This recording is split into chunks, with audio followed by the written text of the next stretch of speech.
We've talked about all preseason, just the importance of protecting home court, the first opportunity you guys have, you took advantage of it tonight. Definitely, we talked about that coming into this game. The last 3 or 4 years, I think John pointed out that we weren't able to get a win here on the home court for our first game, and we wanted to come out, especially against a team that's going to play all out, nothing to lose, and come out and get a win. We were able to do that. The fact that Paul goes out at halftime, Otto steps up, how big is that for that kid's confidence? It's real big. We actually gave Paul Pierce the game ball for getting that technical. He said he did that to hype us up and, giving Otto even more opportunity to play. And, he's been so good for us in the preseason. He's been growing as a basketball player, and it showed tonight, his confidence. And, when Paul went out, me and Otto talked, we just said, keep doing what you've been doing, guy.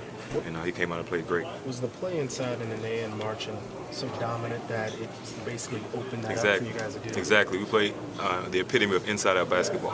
They think Nene and March both had 14, 15 in the first half, and that led to me and Otto being able to score, John being able to score in the second half because they couldn't take away both of them.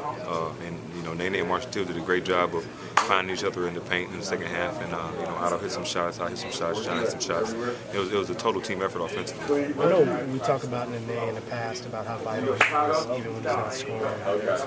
Can you speak to kind of, you guys didn't have him the first game, now you have him, how different the ball distribution is and how much smoother it is? Yeah, he's a guy that's so versatile offensively, being able to catch the ball, knock down that shot, also post up and distribute. He can score when he's aggressive offensively. It's tough because nobody can guard him, but when they have to double team, he can find open man. And having a guy like that, also defensively, he's a presence in there. Being able to move his feet, guarding a guy like Jabari Parker, who's a 3-4. So just having him all around, he's a great power forward for us. Can you speak about the work you put in to hit the three-pointers you made so far this year? Yeah, just working every day. I actually took something from Trevor Reza. He used to come in every day. At the same time, have a great routine, and that's something I took from him. And me and David Atkins have been working.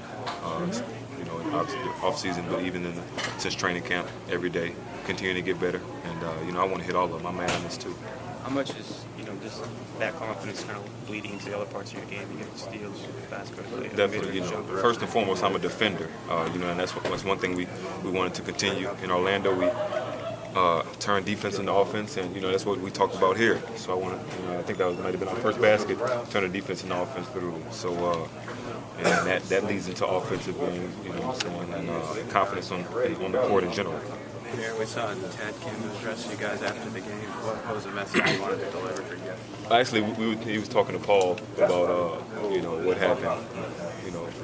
Laughing about what happened, but just telling us it was a great home win for the city, and to keep playing well. OJ, looks like OJ was getting chippy and physical. I saw him bumping you during some dead ball stuff and trying to. Yeah, that our main concern was OJ coming off the bench. Even though he wasn't starting, he was averaging 22, 23 a game.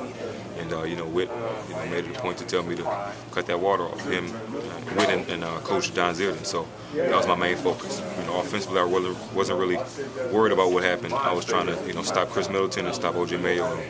And, as a team, we were able to. I think he shot 1 for 7. So. It's a game of basketball. You get emotional, but try to let those emotions away and just play the game. Garrett, you guys turned the Bucks over like 28 times, and a lot of times you guys are getting in the pass lane, getting these sort of deflections. You think that's more of scouting report, or are you guys just getting to almost like a zone defensively where one guy? I think it's getting into a zone, and it starts with John. You saw him picking up, pressuring. Brandon was hot, but he was making some tough shots. And on the wings we want to pressure. They have a little thing over there on the wall in the locker room about deflections. And after the road trip, I came in, I had the most deflections. Me and John were talking about who's going to get the most this game. That carries over into the game, and that filters to everybody on the court, and we were able to make that a positive for us tonight.